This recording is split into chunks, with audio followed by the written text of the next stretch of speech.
Jama'a assalamu alaikum wa rahmatullahi ta'ala wa barakatuhu, masu kallon mu kamar dai ko da yaushe, sunana Khadija Ishaq Muhammad kuma CEO ta MEDIALINK. A cikin shirin namu na kasuwancin kasar mu yau ya taho muku da babban guzuri wanda ya yi takanas ta Kano, ya zo gurin wani babban ɗan kasuwa wanda yake tsallakawa nan ya tsallaka ta. Idan aka ce yana tsallaka ne yana tsallaka ta, ma'ana ba iya Najeriya kaɗai yake harkar kasuwanci ba, abu ne da ake yi da ƙasashen duniya domin inganta kasuwanci a kowane fanni. Wato shine Alh Alhassan Tahir Yaro, kuma shugaban majalisar 'yan kasuwa da masu ƙananan sana'o'i na ƙasar nan. Ku biyo mu domin yadda hirar tamu da shi ta kasance, wanda ya kawo mana batu masu matuƙar muhimmanci wanda suka shafi al'ummar ƙasa da kuma gwamnatoci da kuma su kansu 'yan kasuwa, da irin gudunmawar da suke bayarwa al'umma da kuma gwamnati don ganin cewa an samu ci gaba a wannan ƙasa, musamman a harkar kasuwanci, domin ita sana'a ta fi sata kuma ta fi zaman banza.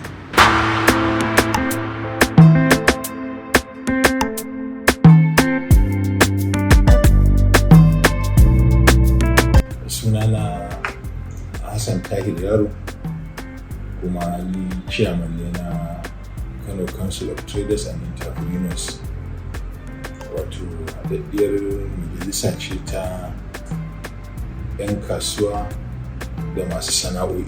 Akwai matsaloli da suke fuskanta ko kuma muke cikinsu a cikin ƙasar nan, ɓangaren abinci, ɓangaren kayan masarufi, ɓangaren kayan da suka shafi gine-gine da dai sauran abubuwa waɗanda ake buƙatar su, wanda kuma kowa ya taso ga waɗanda suke amfana, musamman kasan talaka shi ke amfana da irin waɗannan kayayyaki sama da manyan masu kuɗi ko kuma in ce gwamnatoci ko 'yan siyasa, tunda da abin da ake ana yi don al'umma wanda kowa ya shafa.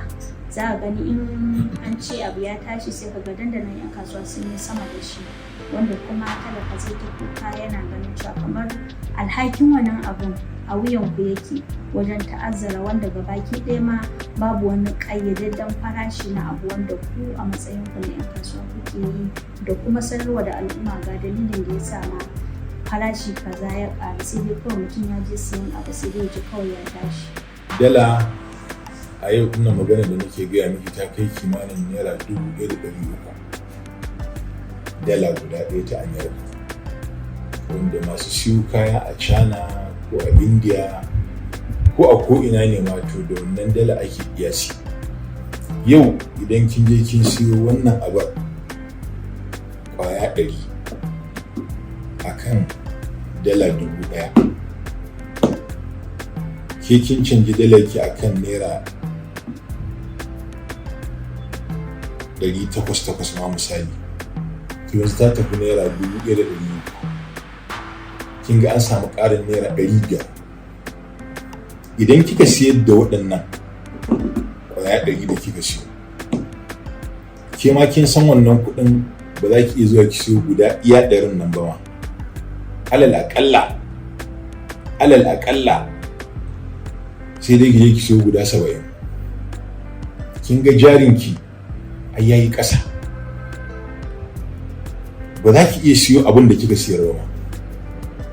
So shi yasa za ki ga idan mutum isiyo ya ga yadda abu yake, tun da dai daga kasiyar zuwa aka yi ƙara siyowa, dole ka sai ta farashi. Kuɗin kiliyarin a satin nan ma magana da nake gaya miki, gwamnatin tarayya ta kuma zambaɗa kuɗin kiliyarin ta ƙara. Watannin bayan an kuma ƙara. To in ka zo ya za ka yi? Ɗauko kuɗin kiliyar nan za ka yi ka ɗora shi a kan lissafin kuɗin da ka siyo. To wannan shi ne yake jawowa, sai a siya abu naira 500 yanzu, gobe sai ki je siya sai ki ga ya zama naira 550, jibi sai ki je siya sai ki ga ya zama naira 600. Amma a gwamnatocin baya da aka yi, misali lokacin marigayi 'yar aduwa, ai da yake ya ba wa masana tattalin arziki dama, su kuma suna da sanaji tsakaninsu da masu harkar kasuwanci na yau da gobe. Dalan ma an wayi gari masu bidin da suke yin harkar biro da canji 'yan kasuwa sai da CBN ta sa musu doka dole sai ka zo ka karba ko kana so ko baka so. Ka zo ka karba ma baka son ka je karba saboda ta zama stabilized. Amma yanzu ba ka ganta ma babu saboda gwamnatin tarayya ta ba bankunan kasuwanci dama cewa kawai su siyar da dalar daidai da fararen market take. To kin ga kuma su in ma ka je bankin ma za ki tarar babu su, saboda in za mu yi ita kanta gwamnatin adalci ai dalar ba ta Najeriya ba ce, sai an siyar da mai za a samu kuɗin Najeriya, sannan kuma sai an fitar da kayayyakin mu nan da ake yin export da su sannan za a samu dalar. To nan gurin fitar da kayan ma irin process ɗin da yake cikin fitar da kayan shi ma za ki ga akwai abubuwan da suke akwai takura da matsawa kwarai da gaske, wanda an sassauta kamar yadda wasu ƙasashen suke sassauta al'ummarsu. Za a fitar da kayan da sauƙi, dalar za ta wadata. In ta wadata, tunda a baya ai sai a yi wata 6 baki ga naira 5 ta ƙara a kai ba, sai dai ki an ce miki naira 2, naira 3, naira 2, naira 3. Ba wani abu da yake faruwa na abu. Amma yanzu ko abincin gidanki ma zai ji tsoro kike kare in kin tashi sayarwa ba san abin da zaki yi siyo. Ballantana abin buƙatu ne da gobe. To wannan shine gaskiyar magana. So duk jama'a su daina zargin ko 'yan kasuwa ne, a situation ɗin kasuwan ne ya jawo haka. Su kuma 'yan kasuwa ba su da damar da za su ce lalle za su daidaita farashi ko za su daidaita kansu. Wani ya ji ya siyo a haka, wani ya ji ya siyo a haka, wani ya ji, saboda haka dole ke kasuwar ta zama tana ta fluctuating ba ta tsaya guri ɗaya ba. Su kuma gwamnati in sun ce za su yi price control, to sai in an baki dala kin je kin siyo abu kin kawo shi ne za a ce miki ki siyar da shi kaza. Ba a sanya ake kika samu dalar ki ba, a gonar kika siya da tsada, gidan kika siyar da kika siya da tsada, kika siyo kayan kin ga in kin tashi siyarwa ki za ki decide me zai zama miki daidai. Wannan shine abin da ke faruwa.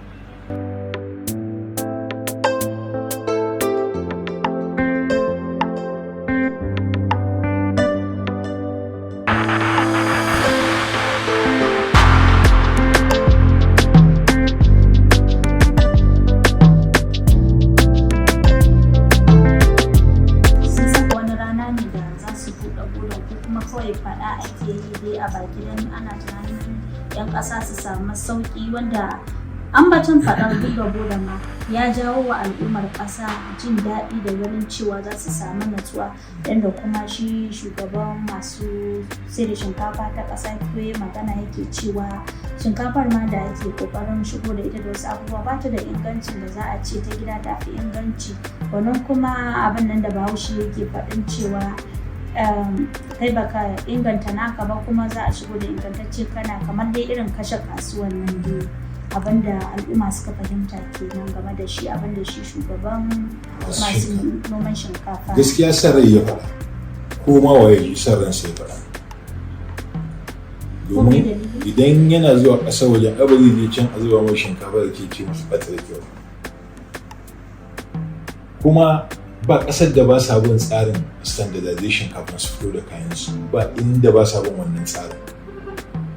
Ko mu nan Najeriya, shi sa za ki ga akwai lokacin ma da aka fitar da kwantena, a cikin kwantena 4,000 da ta bar Najeriya, kashi 80 a cikin 100 na wannan kwantena 4,000 duk empty suka tafi, wanda ya kamata a ce an sami irin waɗannan agricultural exportable items ɗin nan, su waɗannan abubuwan da na lissafa su zo ko su riɗi su kaza. Ita kuma boda, ni tun da ba jami'in gwamnati bane ba zan iya sanin ranar yaushe za su bude ba, amma dai ni tun da mai bibi al'amuran yau da gobe ne, zaman majalisa da ake yi na tarayya da zaman majalisar dattijai gaskiya ina bibiyarsa sosai.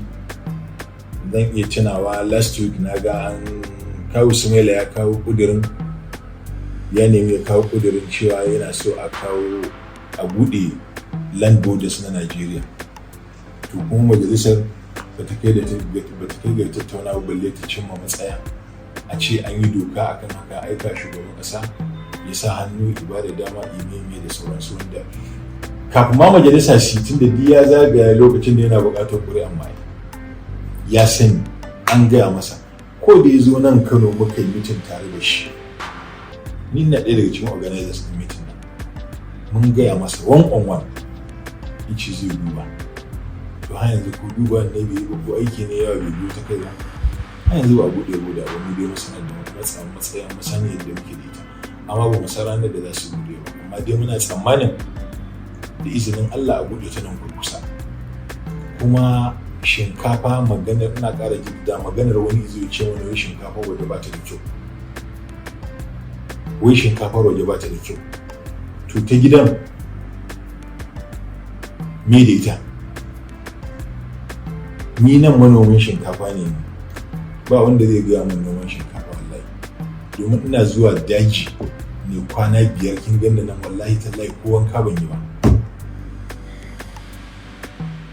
ko waje gane ba, kuma a cikin daji wallahi ba na kwanta bacci sai karfe 2 dare ana aiki, saboda an yi stationing ɗin injina na ban ruwa guri wannan aiki da wajen injina za su kai kusan guda 25. Ana bi muna inspection, in can injin ya tsaya na can area a haska, in mutuwa a zo a gyara shi, in ba zai gyaru ba akwai dama guda 3 extra a ɗauko shi a jona gobe da safe a kai su gurin gyara. Haka za mu zauna a cikin ƙauyen nan sai kai kwana 10 ba ka fito gari ba. To wani zai zo ya gaya mana wani shinkafa wata mai da kyau. To akwai batu da ake magana na ƙananan manoma. Shin gwamnatin baya ta ɗibi wasu maƙudan kuɗin tana ganin cewa za ta inganta noman rani da wanda aka fi sani da noman zamani, wurin ganin cewa abinci ya wadata a ƙasar nan, ba ma sai an fita an ja to kuma su kansu manoman in ka gansu kowa abin da yake noma na abin da zai ci a gidansa. Ba zai, wani manoma ba zai iya noma maka abin da zai shekara yana ci ba. Ma'ana idan an yi kaka har wani damanar ruwan ya zo ya zuba ana cin wani abincin har wani sabo ya shigo, ba a samun wannan dama. To ya kake kallon wa'innan abubuwan? Manoman ne aka ba su abin, ya zo hannunsu aka ba su, suka je suka yi abin da ba shi ne ya kamata ba, ko kuma abin bai zo kansu ba? Kin san gurin ba da kuɗin manoma akasari su masu ba da kuɗin noman political farmers ake ba. Kin san political farmers? Su waye political farmers? Waɗanda ake ba kuɗin noma. Wato kana so ka ce mini 'yan siyasa? Su suke rabe kuɗin. Ba manoman ake ba. Wato 'yan siyasa ne amma kuma manoma a baki, ba a zahiri ba. Saboda dan kika ɗauki mutum 100 a cikinsu, to political farmers ina mai tabbatar miki za ki tarar da mutum 70 ko 80 kawai, ko ɗan majalisa ko sanata ko wani mukami, kawai kowa shi yake ba da list ɗin mutanensa. Domin ni akwai irin waɗanda aka ba da ya zo yake nuna mun ciyawa, ina cewa wannan ma shinkafa ce, wannan ma ciyawa. Wata ciyawa bai ba san menene shinkafar ba. Kuma shi aka ɗauka aka ba. Ya dafe.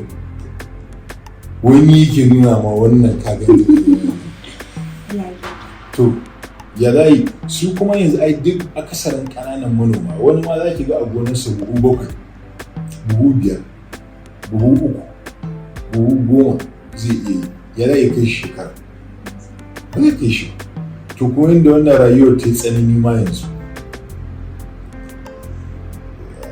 idan mutum ya siyar harkar lafiya, harkar iyali, wataƙila ma ya shiga yanayin yadda damunan nan Allah ya ba mu ruwa, wataƙila wani gidansa a ƙauye ya ɗan yi hamma, gidan yana da buƙatar ɗan gyare-gyare, za a ɗan yi yaɓe, za a ɗan yi to din da ka sai da buhu 2 uku ka yi gyare-gyare ka kaɗan shi kenan ba mutum sai dai ya koma ko yin aikatau ko kuma ya ci gaba da tsuguna. An kuma noman rani ne, yanzu fetur ma ya kori kowa. Da galan ɗaya za ka iya manage da shi a 800, yanzu magana 3,000 kike da wani abu. Yaushe masu noman salad ko masu noman tumatir ko masu noman alayyahu ko masu irin duk waɗannan masu perishable items ɗin ai ba su iya ba. an ce idan aka zo irin kamar kaka haka kayan amfanin gona suna yin sauki, amma bana gashi kakar ta zo, amma maimakon a samu saukin a matsayin ka na manomi wanda kuma ka san sirrin noma, me dalilin da ya janyo kaka ta zo mutane suna sa rai komai zai yi sauki amma ba wani sauki da ake samu? Shi noman sanda aka yi shi ko lokacin da ya kamata a taimaki masu ƙaramin ƙarfi, taimakon bai je musu lokacin da suke da buƙata ba. To mai ƙaramin ƙarfi kin ga ya shiga matsala. At the same time kuma idan ka zo kai ɗan ƙanƙanin lokaci inda rayuwa ta yi tsada kuɗin sun ƙare, ya mutum zai yi da rayuwarsa? Wannan shi ne ƙalubalen. A ƙarshe ka yi magana kamar yadda ka ce sanata Abdulrahman Kawusmaila yana ɗaya daga cikin waɗanda kuka nemi neman dama a kudin kan abu da boda lokacin da yake yakin neman zaɓe. Shin kuna bibiyarsa bacin wancan ƙuduri da ya kai, shin kun bibiye sa ku ji matsayar da aka samu ko kuma kun samu shi ido ne ku gani iya gudunwa? Ai mu da ya ma fito da motion ɗin ma kawai majalisar ce take ba shi haɗin kai aka ƙin deliberation. Ai wannan motsin ma kawai da ya yi biya mai. Mun san alƙawarin da ya ɗaukan mana ayayi, to kuma kawai yanayin majalisa a su ra'ayin gwamnati ne suka yi ko kuma wani tunaninsu ne na daban, ba mu sani ba. Akwai abubuwan da aka ce za a shigo da su idan har Allah ya sa an buɗe wannan boda wanda suka shafi guda 43. Shin da menene wanda al'umma idan aka bar suka shigo kuma zai sauƙaƙa wannan hali da ake ciki na matsatsi? To su waɗannan abubuwan suna da yawa, kimanin abu guda 43 ne. Gane kuma inda lissafa miki su, ga akwai shinkafa, akwai siminti, akwai bota ma da ake shafa ta biredi, akwai mai na controller, akwai mai na gyada shine groundnut oil, shi kuma na controller za ki dauke shi kamar irin general oil, vegetable oil ne da raguwar mai haka. Akwai irin man alayyahu wanda su kuma da irin kayan lambu kin san su da ake an ci gaba, duk ana matsar man sa. To da irin wannan an ba da dama a shigo da nama na kaji irin wanda aka sarrafa, da irin kayan lambun ma kansa an ba da dama a shigo da su, da kayayyaki na kiwon kaji da wanda aka sarrafa su ma a cikinsu, da kifin gwangwani irin su gesha da kifi mai ɗin nan, gane su sadin su, akwai irin kwaleti wanda akasari masana'antu ne suka fi amfani da shi, irin shimfiɗaɗɗen karafuna ne ake amfani da shi a masana'antu. Akwai irin kwanon rufi gajere da irin dogon kwanon rufi shi ma na gini.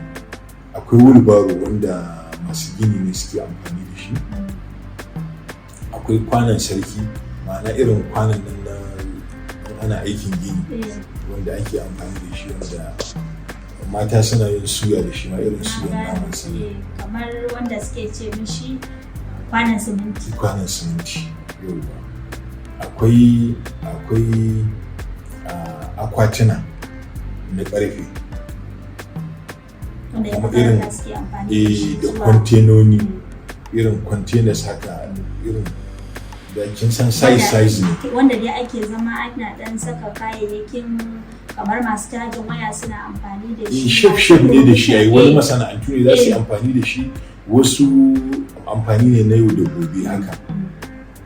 Akwai pipe na famfo irin na ƙarfe wanda ake da shi ma, da kuma rodi irin na gini wanda za ki gan shi, akwai mai kauri wanda ake cewa baguguri, akwai wanda yake kuma normal rodi ne wanda ba baguguri ba ne shi. Yawwa, to kamar yadda ka faɗi wa'innan abubuwan da ka ce da me amfanuwarsu ga al'ummar Najeriya wurin sauƙaƙa yanayin da ake ciki. To yanzu misali kin ga kamar rodi.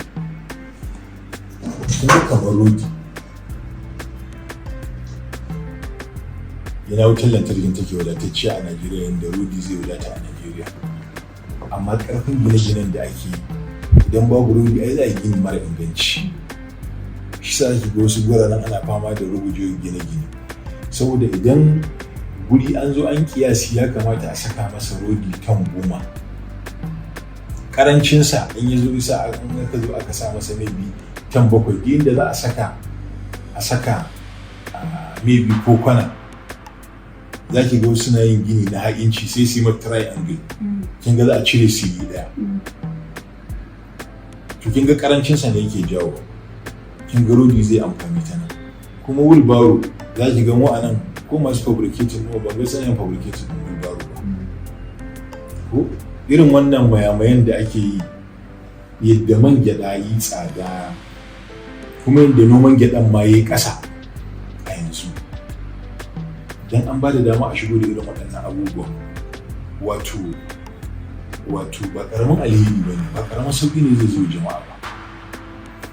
In kika duba in kina ganin abin da ke faruwa a wasu ƙasashen wallahi tallahi ba mu da hujjar da a Najeriya za a ce muna fama da matsatsin wani abu ma. Wallahi azim babu hujja saboda ƙasashen da ba su kamo rabin mu ba. In kika ga yadda suke zaune cikin kwanciyar hankali babu takura harkar abinci ba su kawo na gaya miki rabin arzikin mu ba. In suka game da ɗan Najeriya ma kai kaddarawa suke kamar sun ga wani mutumin Madina ko kamar sun ga wani mutumin America. Saboda kawai ba wai kai suke kallo in fasin ba a wannan kimar ƙasar taka suke kalla da darajarta. Saboda haka kawai kama a ce muke ɗan gidan wani wane ne kai ko ɗan gidan wata wance ce ke. So ba shi ake kalla ba kai wannan ko wancan shi ake kalla. Haka ake mana kallo in ka baka sani.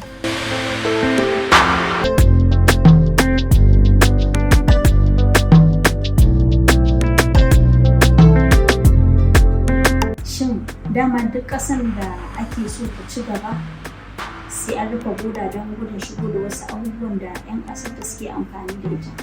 Kin ga dai shi shugaban ƙasa da ya gabata Muhammadu Buhari shi shekara 8 ya fito da nasa polisi din da rufe boda. Kuma tun da ya rufe boda aka tsinci kai a wani irin yanayi ba ƙasar tanadi ba aka zo aka rufe ta. Amma raguwar ƙasashe ba haka suke yi. Na ba da misali rannan a lokacin da muka yi hira a gidan rediyo. 'Yar Aduwa Allah ya ji ɗansa da rahama cewa ya ba da lokaci ya ba da wata 6 zai rufe boda. Za a daina shigo da su shinkafa da abubuwan lissafa. Amma da masana suka ji ya fito ya faɗa suka zauna suka ba shi shawara cewa ga shi damunar bana masana sun yi hasashe masu gano hasashen yanayi suna da tabbacin cewa wannan shekarar za a yi fari. So damunar bana ba za a samu abin da ake tsammani ba. In aka ce a rufe boda ba a ka shinkafa ba kuma an shiga fari to ƙasar za ta shiga wani yanayi. Review ɗin policy ɗin ya ɗage shi bai yi ba. Amma kin ga shi abin da nake so na gaya miki shi Buhari a nasa tunanin yana ganin rufe boda shine alternative. Amma dubin da muka tsinci kan mayu. Amma shi ko wannan Bola Tinubu da ya zo yau kin ga watan 5 kenan kwata-kwata. May 29 ne shiga. June, July, August, September, October muke ciki wata 5 ma bata cika ba. Amma da ya ji surutan mutane ya yi yawa masana yi tara ai ba haka kawai rana ɗaya ce shi ma a zuwa shigo da waɗannan abubuwan ba.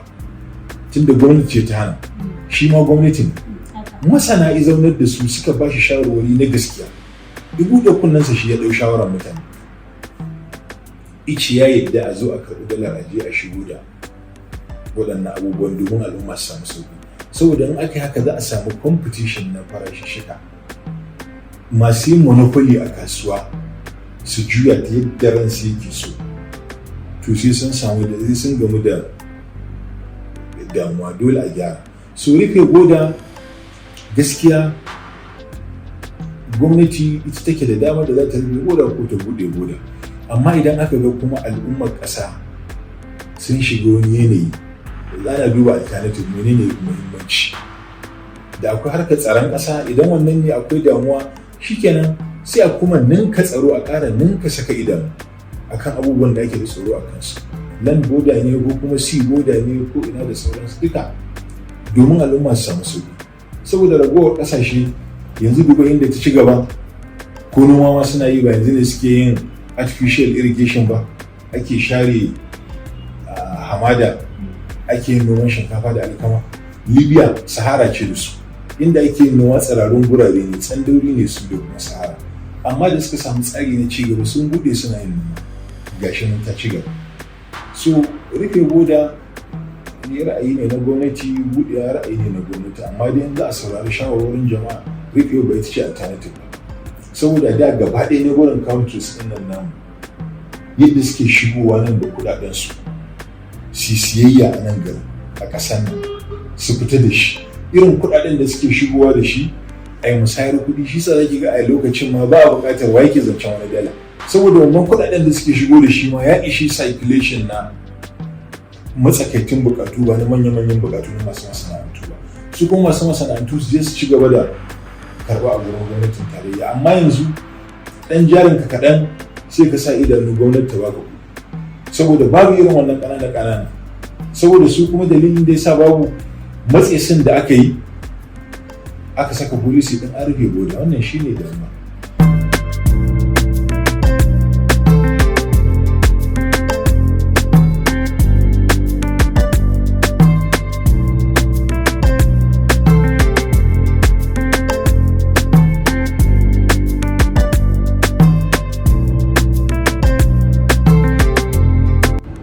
Na gaya miki dama irin wannan matsalar ta canjin kuɗin ƙasar waje shi ne bambanci, kuma ita gwamnati ba za ta iya wadata mutane ba, domin yanzu ɗaya daga cikin target ɗinsu ma abin da na ga an faɗa a gwamnatance sun ce ana tsammanin a iya domestic taxes, ma'ana harajijjikan da za a samu na cikin gida ana targeting ɗin 9 trillion.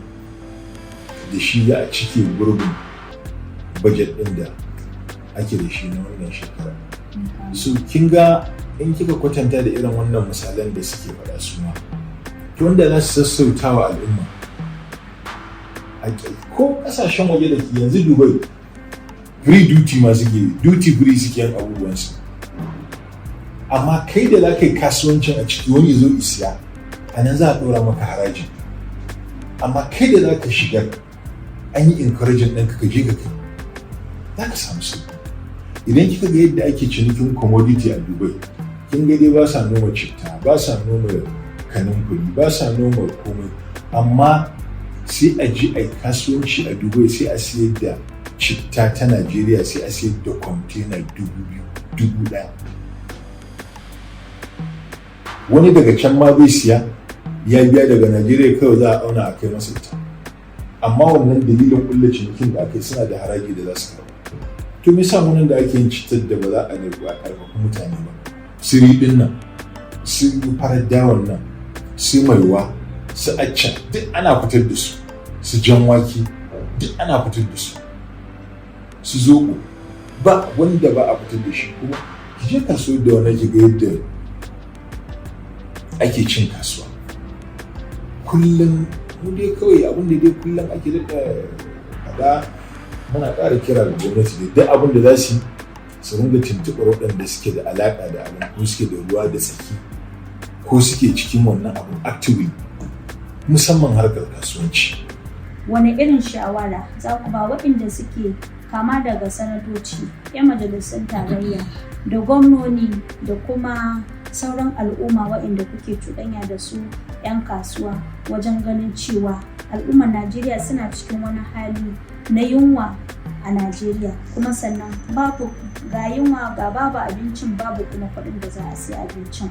Wani irin jan hankali za a yi a gare su don ganin cewa su farka daga dogon barcin da suke, don ganin cewa an ceto al'ummar da suke neman halaka? Ta gwamnati ba zai a gaza da gaji da faɗa ba, amma sun fi kowa sanin halin da al'umma suke ciki. domin suna ji a kafafen yaɗa labarai, suna ji a kafafen sadarwa na zamani irin waɗannan kafofin nan, kuma jami'an tsaro suna daidai gwargwado don jan hankalinsu da gaya musu halayen da jama'a suke ciki, kuma su ma suna gani da idanunsu a talabijin, suna jin yadda mutane za ji suna koke-koke. Ko dai ƙarya ake faɗa an kai level ɗin da yanzu gaskiya ake faɗa, ya kamata su tausaya al'umma inda wasu gwamnatocin suke kwatantawa. Yanzu kamar misali mu a nan jihar Kano, kin ga gwamnatin Kano ta yanzu magana ta gaskiya ta ɗauki layin da ike mai ɓullewa ne. Kamar wani? Inda za ki ga abin da ya fi damun mutane a ce yau kana rashin lafiya baka da yadda za ka.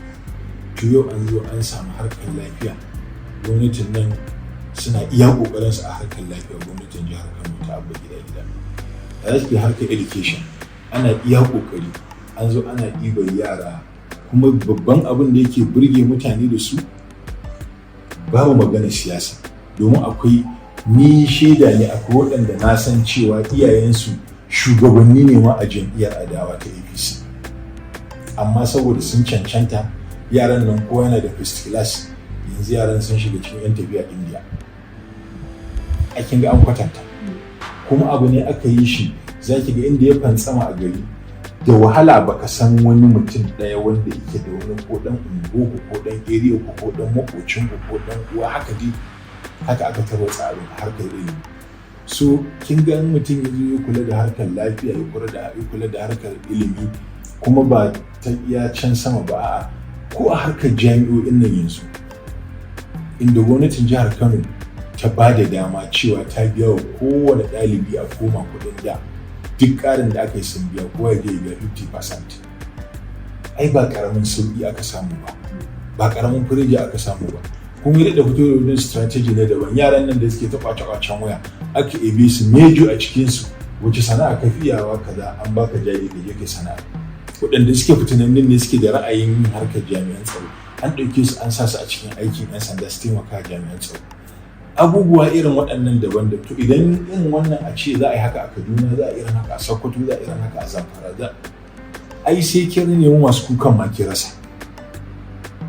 To kin ga irin abin da ake a irin haka tsakani da Allah, ai sun cancanci yabo wannan tsarin da ake yi. Allah ya saka mai da alheri kuma Allah ya karfafe shi.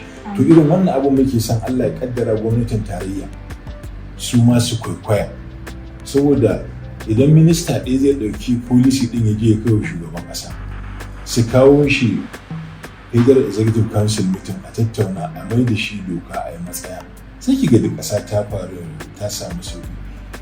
Ranar ma'aikata ba a kan Abubakar mai fara yi ba, Shagari ya ɗauka ya ce tunda abu ne mai kyau bari a ci gaba da yi din Najeriya, aka kwafa ake yi.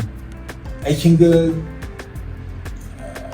abu ne da ake yinsa, wannan tsarin da ake yi CRC ba a Kano Kwankwaso ya fara yi ba, Obasanjo ya ɗauka ni ciyar da yara aka mai da shi zama doka ta ƙasa ake yi.